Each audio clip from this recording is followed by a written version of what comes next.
अस्सलाम वालेकुम students, I hope सब खैरियत से होंगे।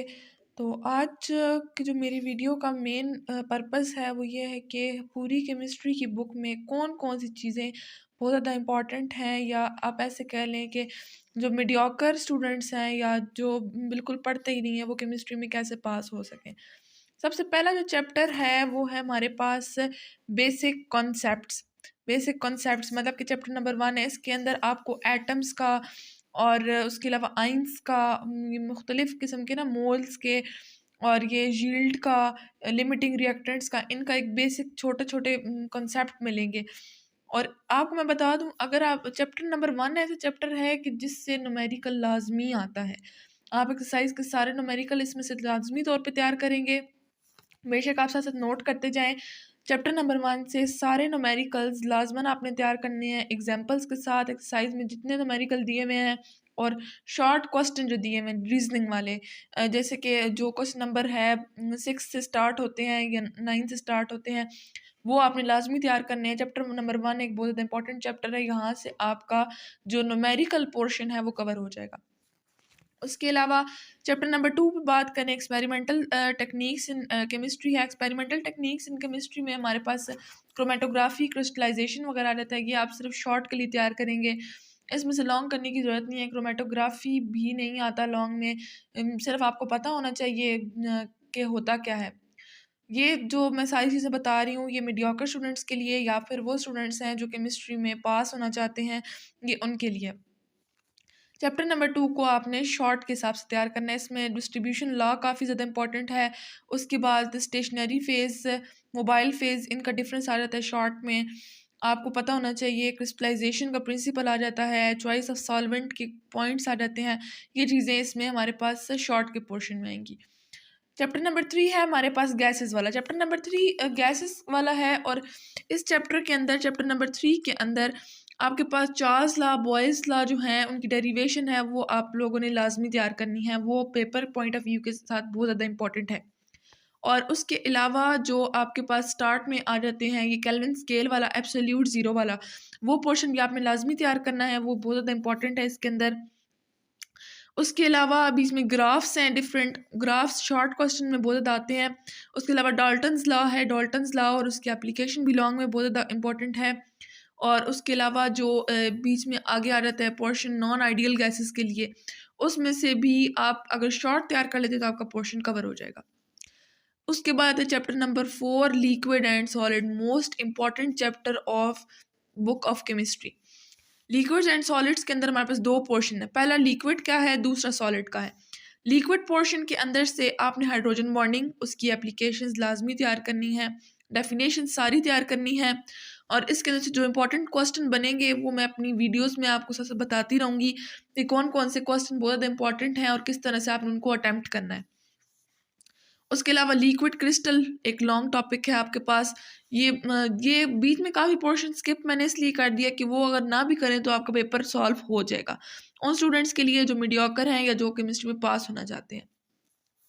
सॉलिड्स के पोर्शन में आ जाएंगे। सॉलिड्स के पोर्शन में ट्रांजिशन टेम्परेचर वगैरह जो है, उसके बाद एग्जाम्पल आपने लाजमी लिखनी है, पोलीमॉर्फिज्म, उसके बाद एनाइसोट्रॉपी वगैरह, ये सारे शॉर्ट क्वेश्चन हैं और ये शॉर्ट में आएंगे। उसके बाद जो क्यूबिक सिस्टम है हमारे पास, वो उसमें जो सारी शेप्स आपको पता होनी चाहिए, कौन कौन से बीच में एलिमेंट्स इंक्लूड है उसके अंदर, किसकी कितनी शेप्स होती हैं, कितनी साइड्स होती हैं, कौन सा एंगल होता है, ये आपको पता होना चाहिए। चैप्टर नंबर 5 जो है, इसके अंदर आपके पास जो पहला जो शुरू में आ रहा था गैशियस फेज वाला जो है, जिसमें आप मोमेंटम और वो गैस ट्यूब के अंदर फाइंड करते हैं, वो आपको शॉर्ट में क्वेश्चन में आ जाता है कि परपेंडिकुलर क्यों होती हैं, कैथोड रेज क्या होती हैं, ये चीज़ें शॉर्ट में आ जाती हैं। और उसके अलावा फास्ट न्यूट्रॉन्स और स्लो न्यूट्रॉन्स के डिफरेंस इसके अंदर आ जाता है एटॉमिक स्ट्रक्चर में, चैप्टर नंबर 5 में। और इलेक्ट्रॉन की एज अ वेव और एज अ पार्टिकल जितनी भी डेरिवेशंस हैं वो आपने लॉन्ग के लिए बहुत अच्छी तरह से तैयार करनी है।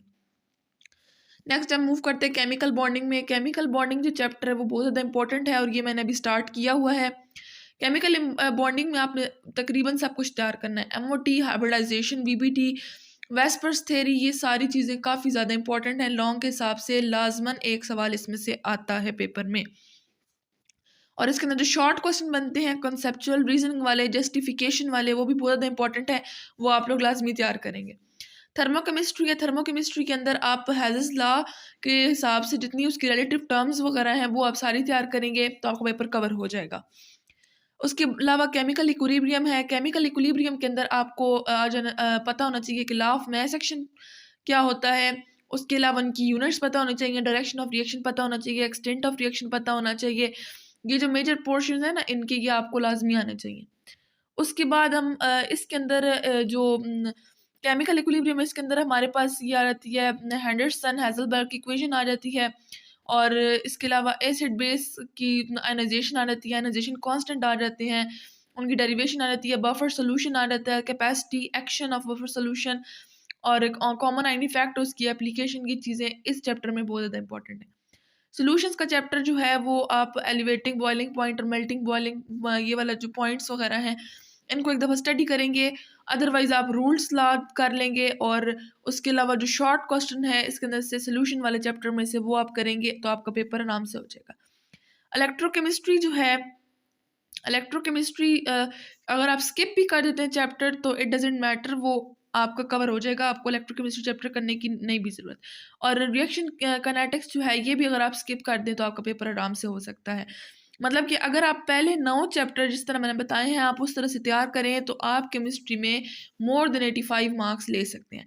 पर यंग स्टूडेंट्स के लिए जो ओनली ऑन पास होना चाहते हैं या सिर्फ एक 80% अबव परसेंटेज चाहते हैं, लेकिन जो एक्स्ट्राऑर्डिनरी और हार्ड वर्किंग स्टूडेंट्स हैं, या आप कह लें कि जो ब्रिलियंट स्टूडेंट्स हैं, वो केमिस्ट्री के सारा कुछ तैयार करें तो ये उनके लिए काफ़ी ज़्यादा अच्छा है। अगर आपको मेरी वीडियो अच्छी लगी हो तो काइंडली लाइक, कमेंट और सब्सक्राइब करना मत भूलिएगा, और मुझे बताइएगा केमिस्ट्री से अदर कोई सब्जेक्ट है केमिस्ट्री के अलावा, अगर उसमें आपको कोई टॉपिक मुश्किल लग रहा है तो काइंडली आप टॉपिक को सब्जेक्ट के साथ मेंशन करके मुझे कमेंट में मेंशन करेंगे।